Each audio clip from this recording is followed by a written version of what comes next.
Դեպքերի զարգացումները նորմալ ռազմական տրամաբանության մեջ բերում են նրան, որ հակառակորդը այսպիսի դիվերսիոն երևույթներով փորձելու է բերել պատերազմի, այնքանով, ինչքանով կկտրի իր ատամը, եւ որտեղից կարող է նա բացել խոցելիությունը, որպեսզի մուտք գործի դեպի Հայաստանի Հանրապետության խորքերը ռազմարշավային եւ մարտական գործընթացով։ Բայց ըստ բոլոր տեղեկությունների լուրերի հակառակորդի դիվերսիոն ոտնձգությունների հանդեպ կատարված հակահարձակումները հայկական զինուժի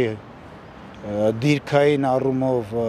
զինվորական միավորների կողմից եղել են բարեհաջող եւ կարողացել են հետ չփրտել հակառակորդի զինված դիվերսիոն խմբավորումներին կամ հետախուզադիվերսիոն խմբավորումներին եւ այսօրվա իրավիճակում գնում է ոնց որ կիսաանդորային իրավիճակ։ Կարող ենք ասել, որ սա նախապատերազմական իրավիճակ է կամ պատերազմական ստարտի իրավիճակ։ Ուրեմն ես ասեմ մի բան, չավարտված պատերազմ, կապիտուլյացիայի չենթարկված Ադրբեջան, սա բնական է, որ այս կամ այն գերտերությունների կողմից պետք է դրդվի։ Նախագահների օգոստոսի 9-ին սպասվելիք հանդիպումից որևէ ակնկալիք ունեք եւ այն իրականացվում է Ռուսաստանի նախագահի հովանու ներքո։ Միանշանակ, երբ աշխարհի գերտերությունները, Ամերիկան, Ֆրանսիան, եվրոպական կազմակերպությունները, որոնք շահագրգիռ կողմ էին Ղարաբաղ Ադրբեջան հրադադարի կնքման առումով, այսօրվա դրությամբ ենթարկվեց մի այնպիսի ելակետի, որ կամ Ռուսաստանը առհամարելով մյուսների խոսքի կամ գոյության առումը ցույց տվեց իր գերիշխանությունը Կովկասի վրա եւ իր ձեռքը վերցրեց ամսի 8-ին 9-ին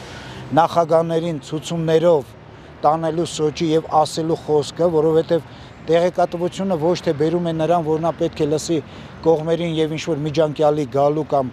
այսպես թողելու, Վլադիմիր Պուտինը կասի ինչ անեն։ Եթե հրավերը ինչ անենին է, դա այլ տեքստ է, իսկ եթե հրավերը նրան է, թե բանակցային փուլը ինչպիսի փուլ կմտնի, դա լրիվ այլ խոսացում։ Հաղթանակախապ չլինելու համար հույսներս դնենք մեր վրա։ Այսինքն, երբ մենք հույսներս դրել ենք մեր վրա, թեկուզ այսօրվա դրությամբ Հայաստանը քառափեղկ է,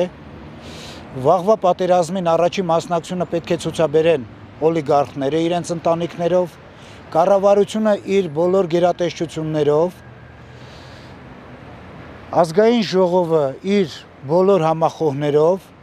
պրեզիդենտին իր բոլոր համախոհներով, նոր նրանից հետո սոված կիսաբոպիկ,